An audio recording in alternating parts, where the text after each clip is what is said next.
Hello, everyone, and welcome to our third quarter compliance update. I'm Alonzo Martinez, Associate Counsel Compliance at HireRight, and this is Pandemic Progress.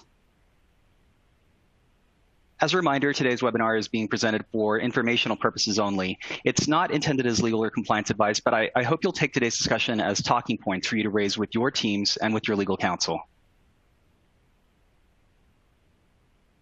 So before we begin, as always, I want to cover a few housekeeping items. During this webinar, please take the conversation to Twitter using the hashtag HireRightWebinar. In order to receive HRCI or SHRM credit, you must attend the full live session of this webinar. Credit information will be emailed a few days after the webinar, and we're not providing copies of today's slides. However, we'll send you an email shortly with a link to a recording of this webinar session. If you're experiencing any audio or video issues, please refresh the browser by clicking F5 on your keyboard, or send us a message using the Q&A icon at the bottom of your screen. Doreen is producing today's webinar and will be monitoring the feed for any technical issues. And after the presentation, we'd appreciate getting your feedback. Please take our brief survey and let us know if today's session was helpful. I really want to create sessions that are meaningful, so we welcome ideas for future topics. So take 60 seconds out of your day and let us know what you think. And again, press F5 on your keyboard to refresh this presentation anytime you experience any audio or video problems. So continuing with our It's the Law Now series. As I've summarized on the screen, this was a very different quarter that was dominated by legislation addressing the COVID-19 pandemic. However, there were an assortment of laws affecting employers, particularly those affecting workers' rights, that still managed to cross the finish line. And that is what we're going to cover in today's discussion. Let's take a look at the agenda. So my goal is always to bring you practical and actionable information. So we're going to start with an overview of ban-the-box laws, including a change to Hawaii's law, quickly cover a law that regards clean slate laws, and this is COVID's impact on clean slate laws specifically. We're going to pivot to discuss a change to a regulation impacting the financial services industry, move into pay equity legislation and litigation, talk about marijuana reform, as well as the EEOC's recent guidance to employers concerning opioids. I'll then walk you through a summary of recent screening litigation. We'll briefly cover some updates concerning California's laws, and these laws have broad impacts to employers even outside of California, so worth knowing about. We'll cover some privacy law updates in the EU, UK, and Brazil. And then finally, we're going to wrap with some authoritative updates concerning COVID-19 that might impact your workforce and in particular your background screening program. So as you can see on this agenda, we have a lot of ground to cover today. I'm going to try and keep a quick pace through these topics. So please don't consider this to be a comprehensive discussion, but much more of a high-level overview. When you fill out the survey, let me know if you'd like me to focus on a particular topic, and I'm happy to build out a more thorough webinar for you, or even speak with you individually. So settle in for the next hour, and remember, if you have any questions during this webinar, please use the Q&A icon, and I'll try and cover those at the end. So let's kick things off today with a review of ban-the-box laws. And as a reminder, ban-the-box laws delay when an employer can inquire into a prospective worker's criminal history. So here is a look at the landscape of ban-the-box jurisdictions impacting private employers. In all 37 jurisdictions on the screen, you can't ask the "have you ever been convicted of a crime" question until some later time in the hiring process. In the 18 jurisdictions you see on the screen in red text, the ban-the-box measure applies to any form of work for monetary gain. So if you pay someone to do a job, then they're subject to the ban-the-box measure. So that includes contractors, for example. And if you've attended my previous webinars, you know that I always reinforce the fact that not all ban-the-box laws are created equal. It's a consistent compliance gap I see when we talk to clients. So at their most basic, in all ban-the-box jurisdictions, you generally can ask the candidate if they've ever been convicted of a crime during the initial application or request a background check, a criminal background check. So those are the jurisdictions listed in the gray standard box. And then there's some jurisdictions that require special handling. So On your screen, you're going to see those in the gold column that require that you identify the candidate's specific criminal conduct that may disqualify them from hire as part of the pre-adverse action process. Then there are those in the aqua column that require that you conduct and provide an individualized assessment that describes the job relatedness of the candidate's criminal conduct as part of the pre-adverse action process. And in New York City and San Francisco, shown in the blue column on your screen, you also need to provide additional city-provided notices or forms as part of the pre-adverse action process. So remember that you have to manage these processes outside of your typical pre-adverse action or adverse action process. So if you're a HireRight client, you can use our Compliance Workbench solution to help you manage this process. And if you're not using Compliance Workbench, it's a no-cost option for you. So let us know if you'd like more about Compliance Workbench when you complete the survey at the end of this webinar.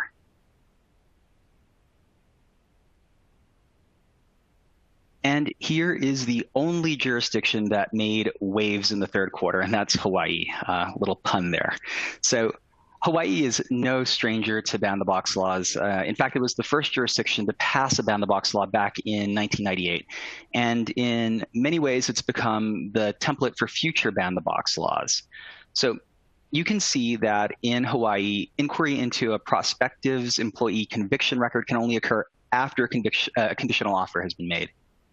You can also see under use restrictions and requirements towards the bottom of your screen that an employer can only withdraw an offer if the conviction bears a rational relationship to the duties or responsibilities for the position.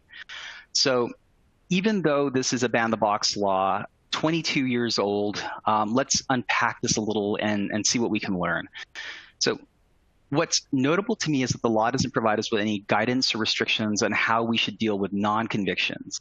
But considering that Hawaii's law is intended to prevent or to protect ex-offenders from discrimination as part of the employment process, you can logically infer that Hawaii's lawmakers would want you to also avoid discriminating against those whose crimes resulted in probation or other types of non-convictions.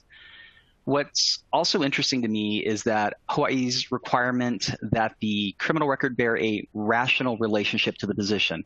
So this means that you need to conduct some degree of analysis to assess the nature of the crime, the time elapsed from the conviction, and the nature of the job. This is kind of like an individualized assessment.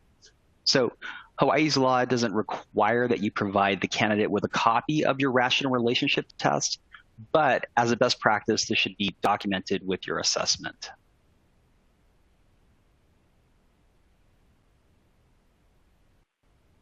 So let's talk about what's changed. And this is what you can see in blue on your screen. So in September, Hawaii's legislature amended the existing law's look-back period. So under the original law, employers were restricted to only considering the previous 10 years of criminal history. Under the revised law, which you see on your screen, you'll see that most employers are restricted to considering misdemeanor convictions occurring within the last 5 years and felony convictions occurring within the last 7 years. Now, I did say most employers because there are numerous exceptions to the law, which I'm going to cover next.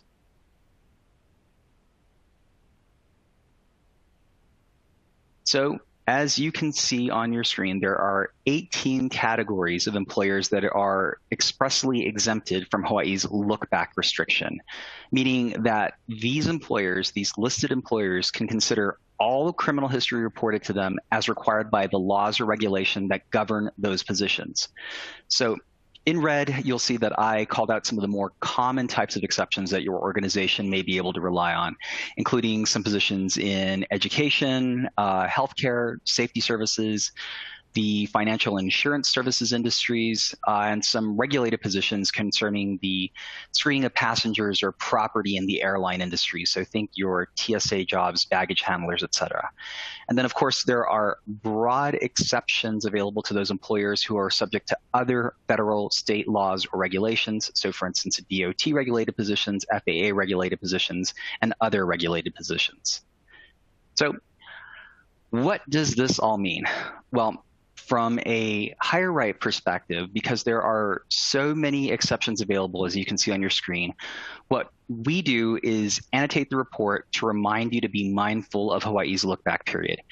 And from a process perspective, you want to make sure that individuals in your organization that review or adjudicate your background checks are aware that they should only consider a candidate's criminal history that's in scope based on the revised law. So again, misdemeanor convictions occurring within the last 5 years and felony convictions occurring within the last 7 years for most employers, except for those exempted by law or regulation. So that is our Ban the Box discussion. If you'd like more information about Ban the Box, take a look at our Ban the Box white paper in the HireRight Resources Library for more information. I'll include a link to the Resources Library at the end of this presentation.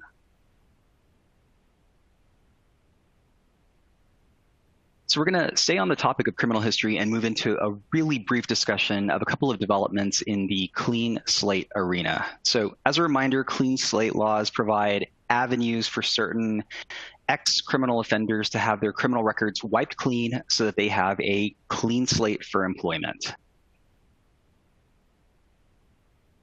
Okay, and here is a look at the states that have passed clean slate laws. Something that I should note is that a number of cities have also passed their own clean slate laws, and that isn't reflected on this map. I'll also note that clean slate laws differ by jurisdiction. In some cases, minor marijuana-related convictions that are sealed or expunged are wiped off. Certain other minor non-violent offenses may be sealed or expunged and wiped clean. The important takeaway is that clean slate laws may change what's reported to an employer on a criminal background check, and it could also impact an employer's consideration of a candidate's criminal history. So think of your applicant's self-reported criminal information questions. Okay, and here's a clean slate law that was revised directly as a result of the COVID-19 pandemic. A year ago, Pennsylvania adopted the Clean Slate Act, and since it's been passed, it's sealed more than 34 million criminal records. But under SB 637, which again is in response to COVID-19, Pennsylvania has provided additional protections for some ex-offenders by prohibiting several occupational licensing boards from using a person's criminal history to deny a license unless their criminal history is directly related to the occupation in which they're seeking licensure. So under Pennsylvania's new law, 29 of the state's occupational licensing boards must now individually consider applications based on the criminal offense, the amount of time since the conviction, and the candidate's personal progress, training, among other factors, before withholding a license. So for those of you who hire workers in licensed positions in Pennsylvania, you may see licensed workers come your way that may have otherwise been excluded from hire, which means that you might need to reconsider your own internal hiring policies. And for those of you not in Pennsylvania, know that similar laws are being considered in other states, again, as a result of the COVID-19 pandemic. So stay tuned for more information on that. So let's stay in the vein of clean slate laws, but quickly pivot to a recent development that impacts our financial services customers. So I won't take but a minute to cover this, as I know many of you joining me today aren't in the financial services industry, but for those of you in financial services, this is a big deal for your adjudication programs. So for those of you in financial services, you'll remember that FDIC Section 19 requires that you broadly exclude anyone who has ever been convicted of a crime of dishonesty or who has entered into a pretrial diversion or other similar program that results in a non-conviction. Well, under the FDIC's revised rule, all offenses that have been expunged or sealed are now excluded from your consideration. So candidates are also allowed 2 instead of 1 minor convictions as defined by FDIC Section 19. And the revised rule also reduces the waiting period in which someone who was excluded as a result of their de minimis or minor criminal history. There's also some modifications to the thresholds for convictions of simple thefts up to $1,000.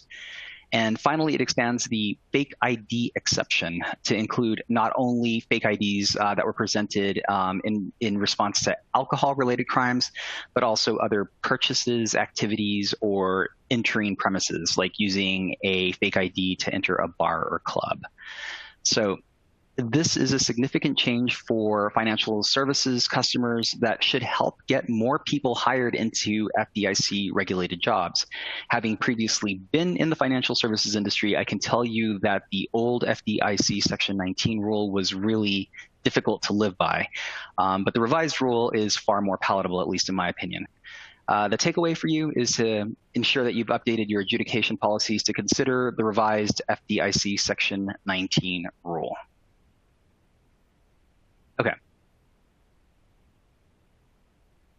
So let us shift gears and now move into a discussion regarding pay equity measures.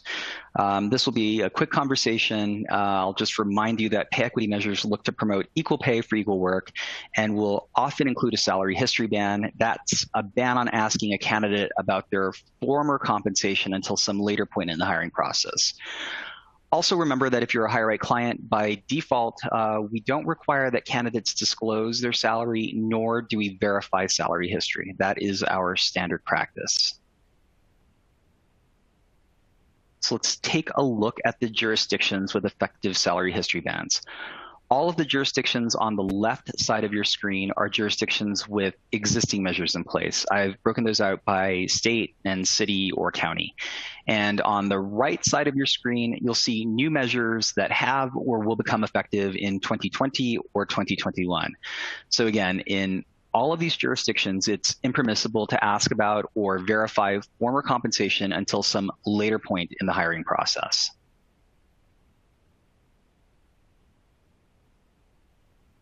And here is Maryland's revised law. So Maryland has had an equal pay for equal work law since 2016. However, until amendments were passed this year, that law applied to employees and not job applicants. So Maryland's newly revised law as of October 1st, 2020, employers must now provide a wage range for a position upon request and are also prohibited from inquiring into or verifying a candidate's former compensation during the hiring process. So take a look at the third point raised on the screen. Can employer use information disclosed by candidate? This, to me, is an interesting one. So in this case, yes, an employer can use salary information disclosed by the candidate so long as it doesn't create an unlawful pay differential. So theoretically, let's say an employer offers the candidate a salary that's lower than they expected, and the candidate then voluntarily discloses that they were better compensated at their last job.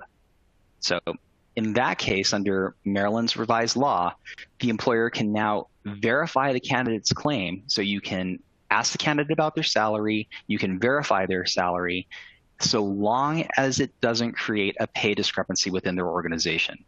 So you can obviously choose to pay the candidate more, but in doing so, you need to be mindful of how you're paying other individuals, and to the extent that there is a pay discrepancy, that you correct those pay discrepancies.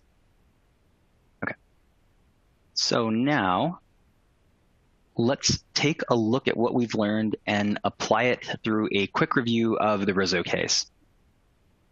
And the reason that we're talking about this case in the third quarter, even though the Ninth Circuit decided the case back in February, is that the Supreme Court was petitioned to review the Ninth Circuit's decision, but in July the Supreme Court denied the request, which means that the Ninth Circuit's the Ninth Circuit decision remains valid. So let's talk about the decision, starting with the facts. So Eileen Rizzo was hired as a math consultant by the Fresno County Office of Education back in 2009. So we've been dealing with this case for a very long time. At the time she was hired in 2009, her salary was determined using the county's standard operating procedure, which provided a simple formula for determining a new hire salary. Basically, the new hire salary is determined by adding 5% to their previous salary. A few years later, in 2012, Rizzo learned that some of her male colleagues had been hired in the same position as her, but at higher salaries. So Rizzo complained to Fresno about the pay discrepancy and told the county that all salaries and was told by the county that all salaries had been set in accordance with that 5% increase policy. So Rizzo filed suit alleging that the county's policy violated the Equal Pay Act. And the county responded to Rizzo by arguing that it was justified in paying her less than comparable male employees for the same work because the discrepancy was based on her prior salary and not on her gender, not on sex. So here's the issue. Can an employer use a policy like Fresno's, where a simple percentage is added to a person's existing salary to determine their future salary? And as you can see on the screen, the answer is no. The court found that prior salary alone or in combination with other factors cannot justify a wage differential. So instead, the court concluded that any factor other than sex is limited to legitimate job-related factors such as prospective employees' experience, educational background, or prior job performance. The court noted that relying on a worker's prior pay may perpetuate the types of discrimination that the Equal Pay Act aims to eliminate, which completely makes sense. So as it relates to your programs, the 2nd, the 8th, the 10th, and the 11th circuits all have reached similar conclusions that prior salary alone cannot justify a compensation disparity. And the 9th Circuit took this even further with its decision in Rizzo, holding that prior salary alone or in combination with other factors can't justify a wage differential. So I think what we can take from this decision is a possible trend towards more worker-friendly decisions.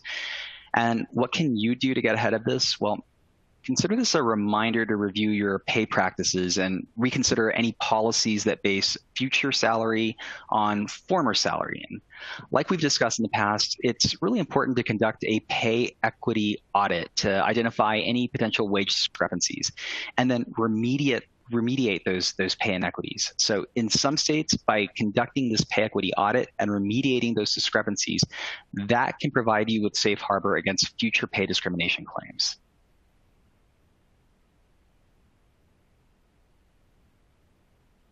Okay, and now let's move into one of my favorite topics to discuss, and that's marijuana reform and accommodation.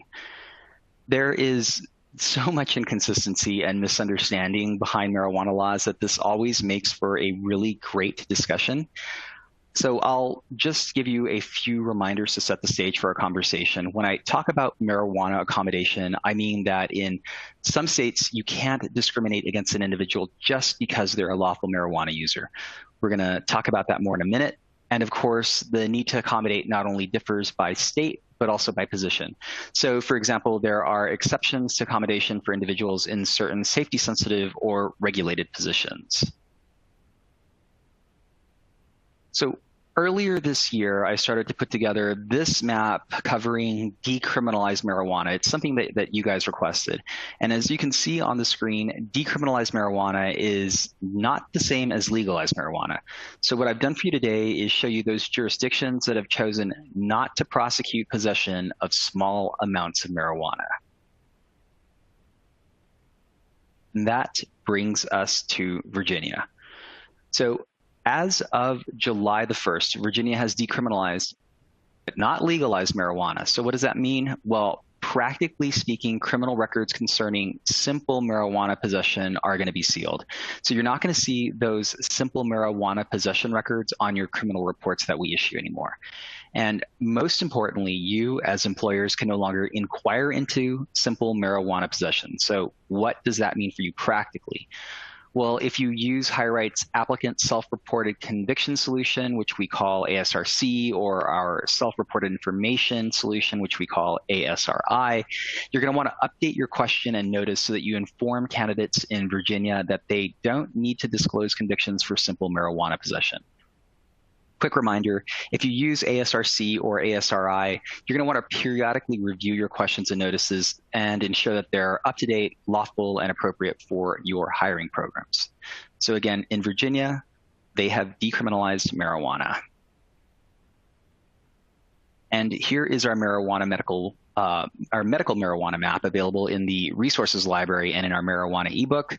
There are 35 states, including Washington, D.C., with medical marijuana laws on the books. Looking at your screen, you're going to see states in yellow, which are where accommodation is required, states in dark blue, where there is no likely need to accommodate, and states in bright blue, where the regulation is silent, and states in light gray that haven't passed the medical marijuana law.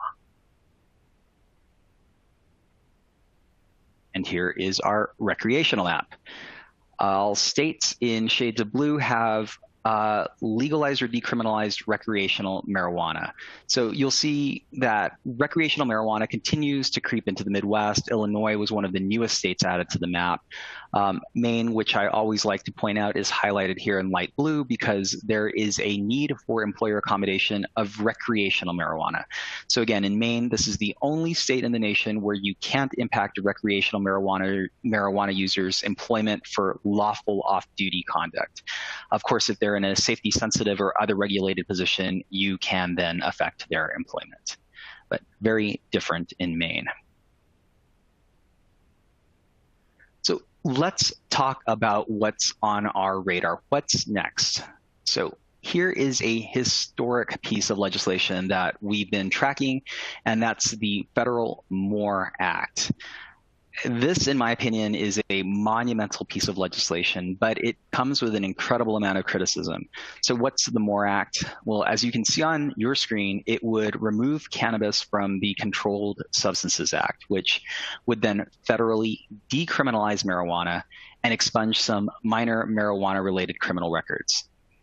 And as it applies to employers, while there are no restrictions on pre-employment testing for marijuana under the MORE Act, it would eliminate random testing for most unregulated positions. That's a huge change. So let's get down to brass tacks and talk about the reality of the MORE Act passing. I'll hedge a guess to say it's unlikely, but the reason I call this legislation both historic and monumental is that it has the most traction of any marijuana-related legislation in recent history. Specifically, it made it through a House committee, and it will be heard on the House floor, although the vote has been delayed until after Election Day. But the real hurdle here is going to be getting the MORE Act through to the Senate. Legal and political experts following the marijuana industry tell us that Senate passage, at least by the current Congress, is unlikely, but only time will tell. So we'll keep you informed on changes to the MORE Act. And speaking of the election, many of you will be voting on marijuana initiatives in your state. So I've outlined those for you on the screen. On the left-hand side of the screen, voters in Mississippi, Nebraska, and South Dakota will have the opportunity to legalize medical marijuana. Looking at Mississippi, there are two legalization measures up for vote. Initiative Measure 65 was introduced to the ballot by an advocacy group, and Alternative Initiative 65A was referred to the ballot as an alternative measure by the Mississippi legislature. If voted into law, either measure will amend Mississippi's state constitution to provide for a state medical marijuana program, although Alternative Initiative Measure 65A is less specific in its construction, which means that the state's lawmakers will be able to shape the law over time.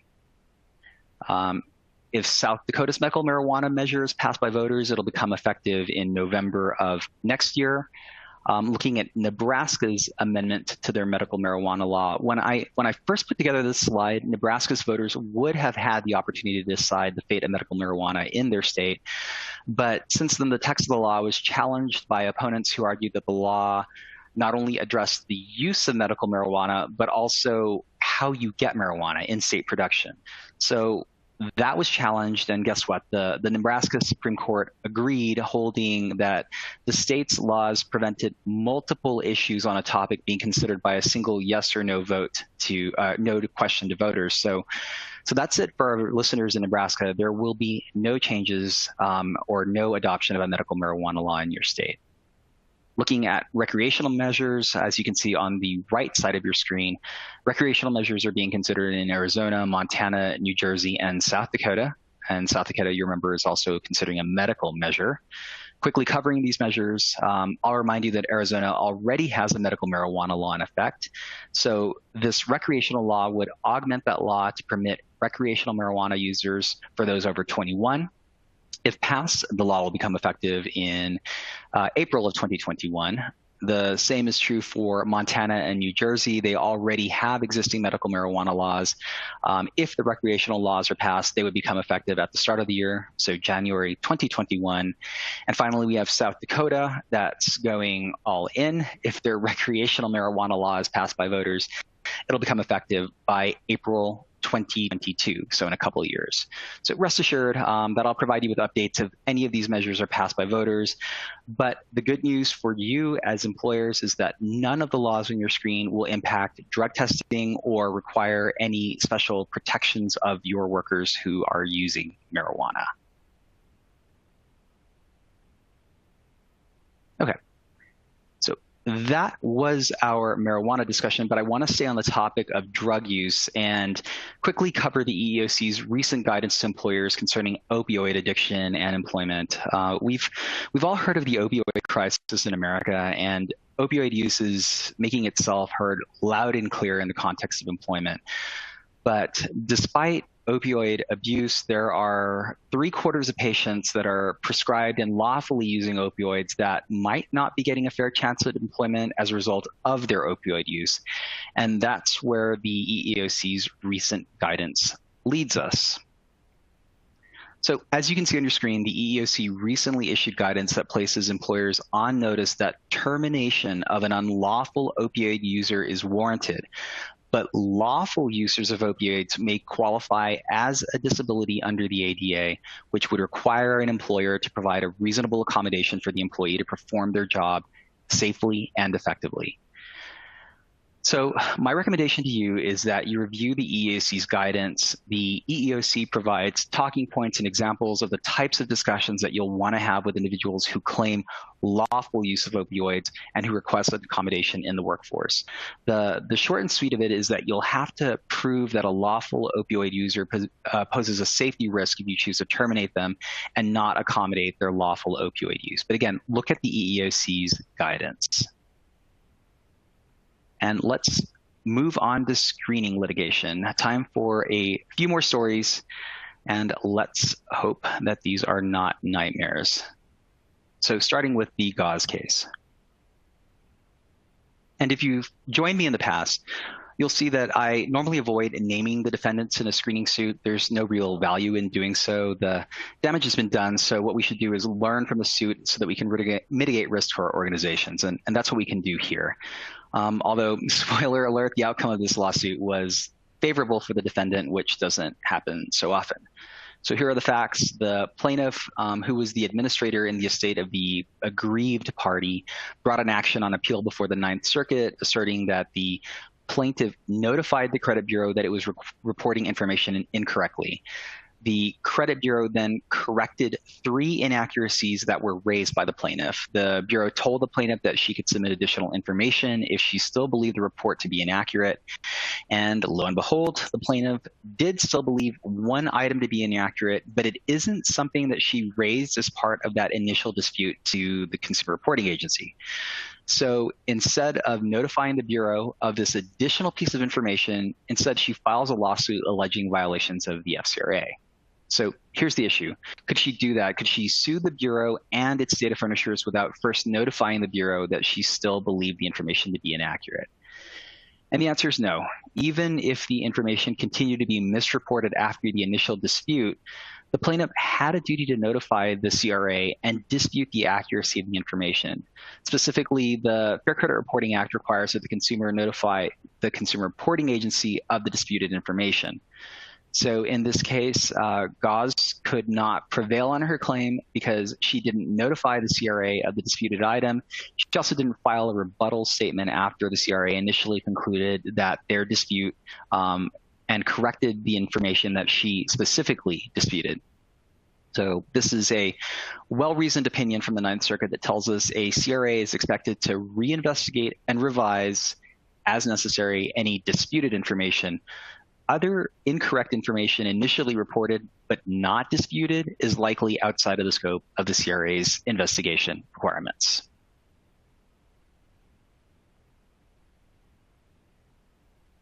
And now I want to quickly cover two recent cases that involve claims of violations of the Fair Credit Reporting Act, New York's Article 23A, and that's the state's law that requires an individualized assessment of a worker's criminal history, and the New York City human rights law, which it's intended in part to help prevent discrimination in employment.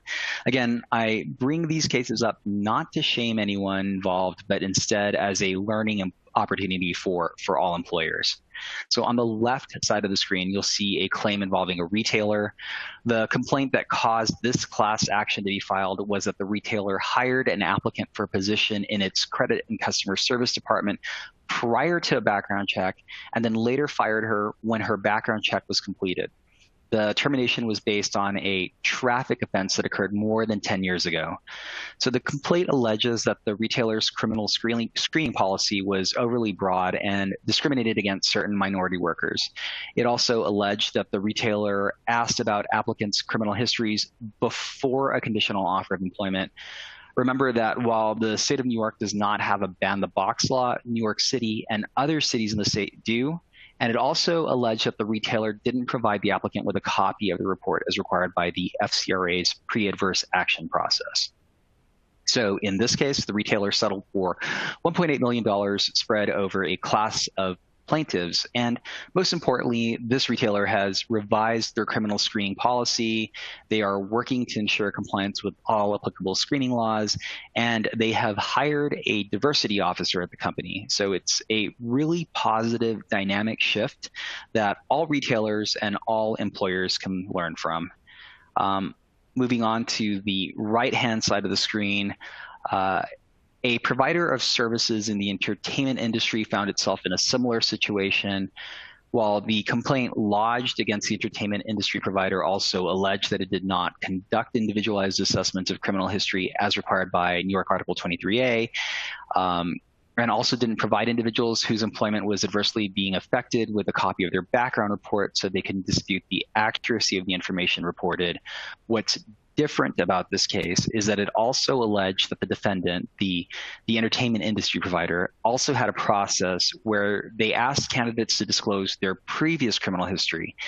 And if a background report found that criminal history not disclosed by the candidate, so if a background report found criminal history that was not disclosed by the candidate, the entertainment industry provider would then deny the candidate employment based on their non-disclosure of their criminal history, so effectively falsification of their application.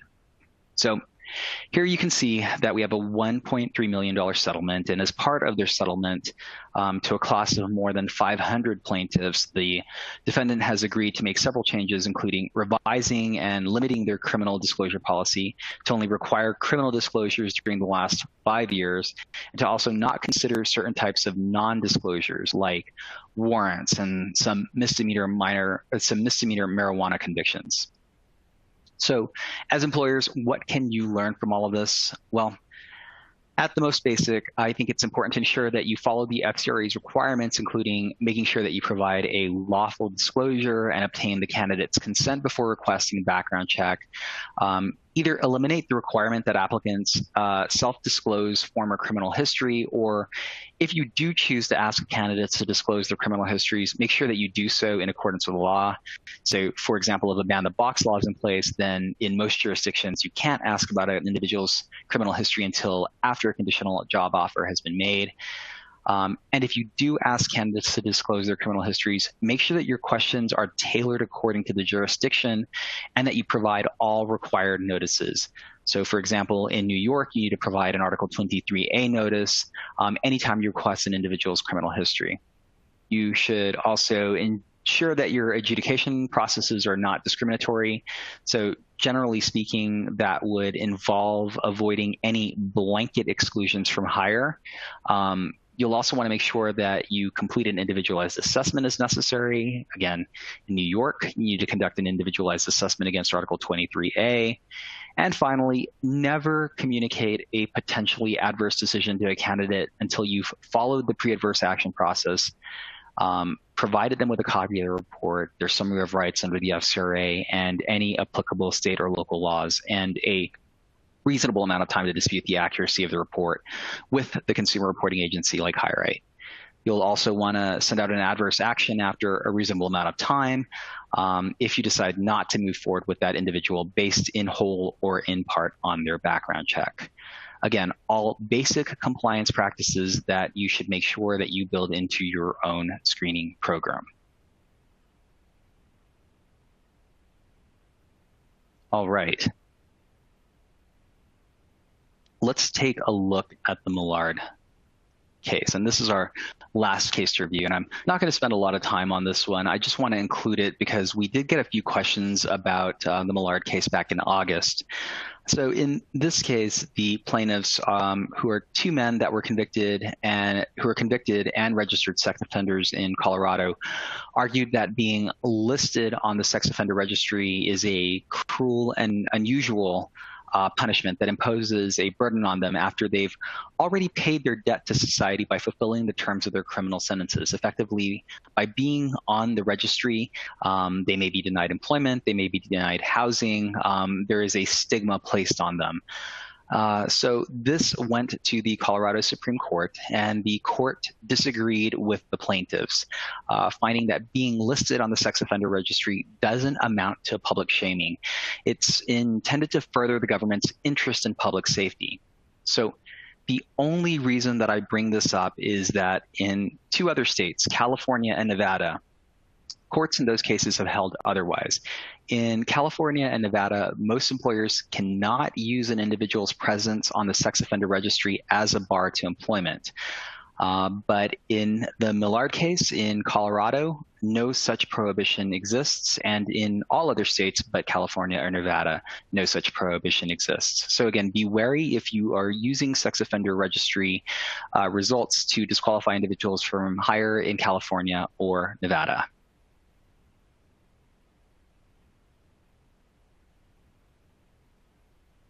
Okay, so let's move on to quickly cover 3 new developments in California and then 2 developments on the privacy space before we wrap with a discussion of COVID-19's impact on employers.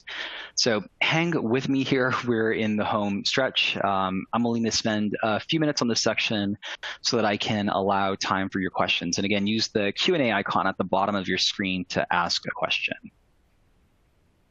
Okay. So if you've joined me on previous webinars, you know that I cover the topic of worker classification extensively, and in particular, California's ABC test that you see at the bottom of your screen. As a reminder, you have to meet all 3 prongs of the ABC test to classify a worker as an independent contractor in California. So it's a pretty tough bar. Well, within days of the ABC test becoming law in California, it was challenged, and the legislature revisited this issue, and that's where AB 2257 comes into play.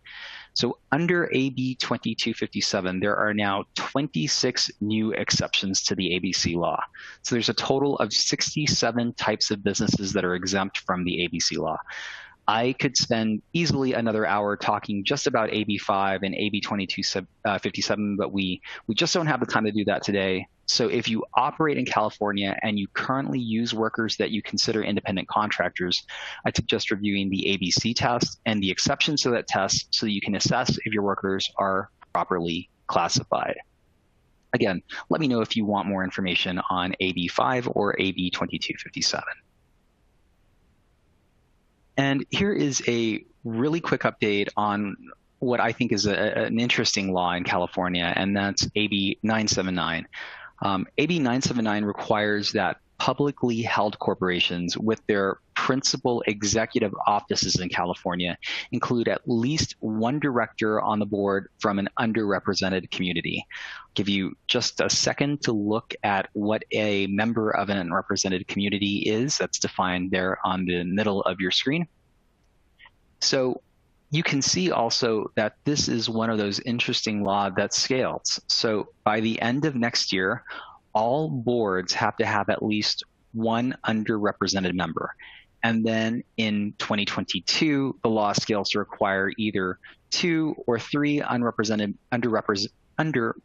members based on the side of your organization's board.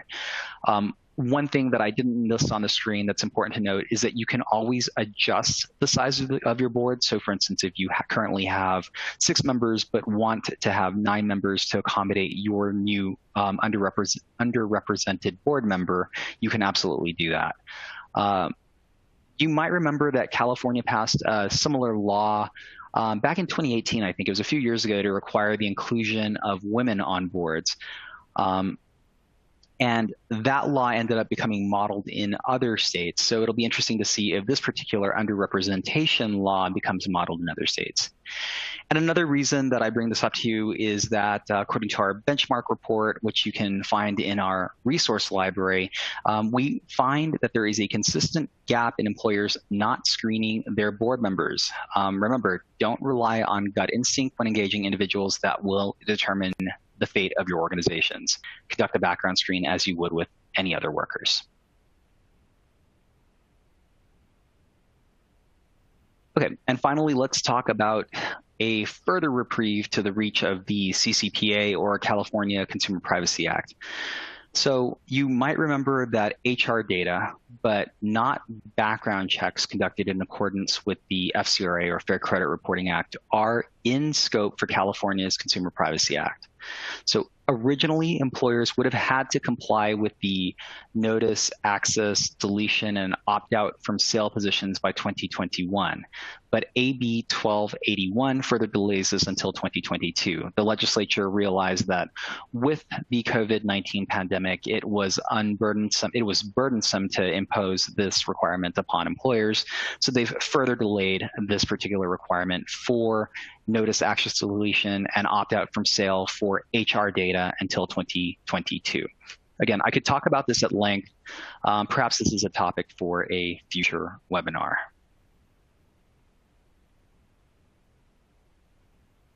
Let's now take a brief look at what's going on elsewhere in the world, starting with the invalidation of Privacy Shield.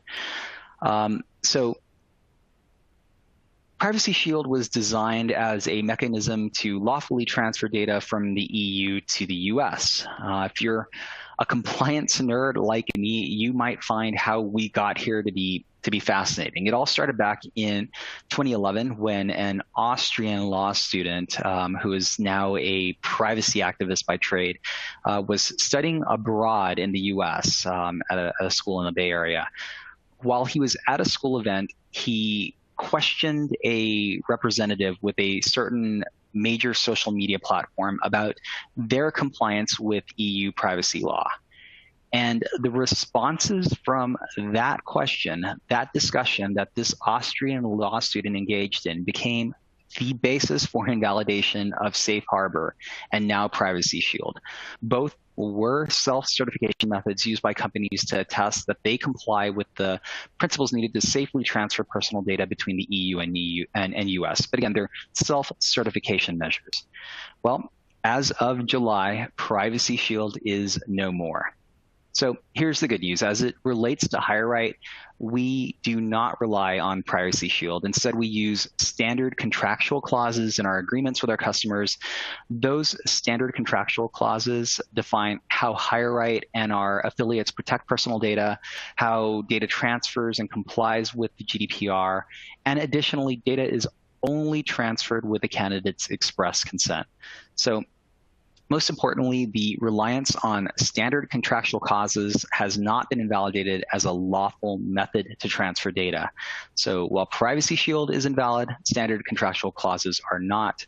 So no issues for data transfer if you're relying on standard contractual clauses to transfer data between the EU and US.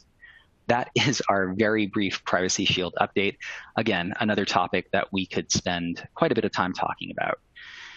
Moving on to the Southern Hemisphere, I want to say a few words about Brazil's new General Data Protection Law, or LGPD.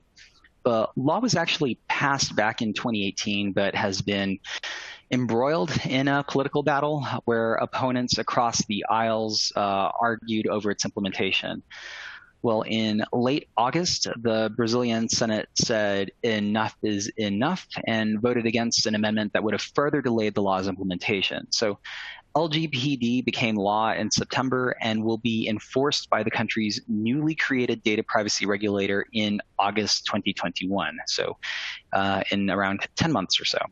So what we should expect is for the data regulator in Brazil to issue guidance regarding implementation. But in the interim, I'll note that the LGPD is similar to GDPR, but it provides some additional rights for data subjects in Brazil, amongst other things. I'll also note that the scope of the LGPD is broad. It applies to all companies who collect or process the data of individuals residing within Brazil that offer goods or services in Brazil. So you don't have to have a physical presence in the country in order for you to be subject to the law. Again, you just have to have be offering goods or services in that country.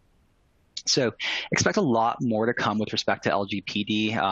I've written a summary on the LGPD that you can find on Forbes or on the HireRight blog that gives you some tips for getting ahead of the August 2021 effective date. Again, I'll include some links to that in just a couple of minutes. Let me know if you have any questions about LGPD using the Q&A icon at the bottom of your screen. And finally, our invisible enemy, COVID-19. Let's wrap with a brief discussion of COVID-19's effect on employers. Starting with an update from the Department of Homeland Security and the U.S. Customs and Immigration Services, USCIS. Let's start talking about I-9. Remember, if you're a 100% remote workforce, you may be using a remote or virtual inspection process to review your new hire's employment authorization documents. Well, USCIS has updated their guidance since I created this slide. So this slide is slightly wrong. So the remote verifications process can continue through November 18th. Remember that they said that they'll continue to provide this guidance or update this guidance periodically. They've also noted that this remote process for verification will persist through the state of emergency, the COVID-19 national state of emergency. In addition, because of the backlog at USCIS, they've agreed to temporarily permit an employer to use an EAD approval notice, employment authorization document approval notice, as an acceptable document, as long as the new hire also presents an unexpired document on list B. But you have to revalidate work authorization by December 1st. So to the extent that you're using an authorization notice or an approval notice, you'll need to do some rework of that by December 1st. And now let's cover some highlights from the EEOC's guidance to employers regarding COVID-19 and the ADA. I pulled out a few quotes for you. The first lets us know that the EEOC permits COVID-19 screening to prevent direct threats to the workforce. And while we're on this topic, I just fielded a question from a client asking if they could mandate return to work testing and require that their employees use their health benefits, their health insurance, to pay the cost for testing. And the answer to that question is that it's probably not a good idea, since the EEOC's guidance requires that employers cover the costs of any required testing used to assess and mitigate direct threats to their workforce. So taking a look at the second quote, that tells us that workers exhibiting COVID-19 symptoms can be excluded from the workforce. And the third quote tells us that workers who refuse testing or assessment can be excluded from the workforce. As you can see, the EEOC's guidance leans in favor of the employer's ability to provide a safe and healthful workplace. And just a reminder, HireRight does offer full workforce recurring COVID-19 assurance testing, as well as ad hoc testing. So if you're interested in learning more about our COVID-19 testing solutions, let us know when you complete the survey. Sure, Dr. Simo's team would love to speak to you about COVID-19 testing. And now let's talk about the CDC's guidance. The CDC has given us some reference points that help assess when workers may come back to the workplace or be retested. So you can see there on the screen, at least 10 days after symptoms appear, at least 24 hours of being fever-free without taking fever-reducing meds, and after other symptoms, which isn't defined, have improved. Asymptomatic but positive or exposed individuals should still stay away from the workplace for at least 10 days. And in our last minute or so before I open it up for questions, I want to provide you with a visual that represents what the majority of lawmakers across the country have been busy working on. And those are comprehensive worker protection laws that address an employer's obligation to ensure physical distancing, that personal protective equipment is provided for specific types of workers, that sanitization measures are in place, and that require notification to their workforce that might have been exposed to COVID-19 at the workplace. Moving on from this visual aid to text that expands on what I was describing when we looked at the map. More than 24 states and cities that I didn't depict on that map have passed anti-retaliation laws, meaning that an employer cannot punish a worker who raises a COVID-19 related worker safety concern. And for those employers who do retaliate against whistleblowers, there are stiff penalties. Chicago, for example, awards employees who are retaliated against 3 times lost wages, and there are other penalties that can be brought against the employer. And to show you how significant the litigation is with respect to COVID-19 workplace safety claims, as of the start of this week, there are more than 800 complaints filed nationally, with half of all national complaints being brought by workers in California, New Jersey, and Florida. So word to the wise, if you have workers physically back in your facilities, make sure to review your city or state's guidelines on workplace safety, as well as those provided by OSHA, the CDC, and the EEOC, and ensure that you're doing everything within your ability to comply with those guidelines. COVID-19 related workplace safety claims will likely be a major source of litigation for the foreseeable future. And on that happy note, that's what I prepared for you today. So remember to check out our resource library, blog, and Forbes articles for more information on everything that we have covered today. So we have just a few minutes for questions now. And if I don't get to your question today, we'll follow up with you after this webinar. So let me take a look at some of the questions that have come in. So question about ban the box laws, specifically the exclusion of Nebraska from the map that I presented. One of the things that you should know is that the ban the box laws that I cover as part of these sessions only cover those that are affecting private employers, not public employers. So to the extent that there are cities or states that have passed laws that require public employers or employers that provide services to public employers, so contractors of public employers, those are generally excluded from these discussions and those maps. But I can certainly get you more information on that.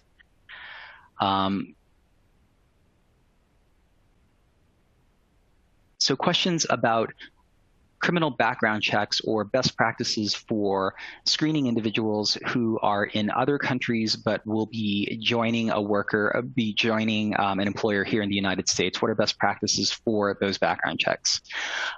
Well, first, I think it's important to recognize that the FCRA may apply to an individual who will be performing services in the U.S.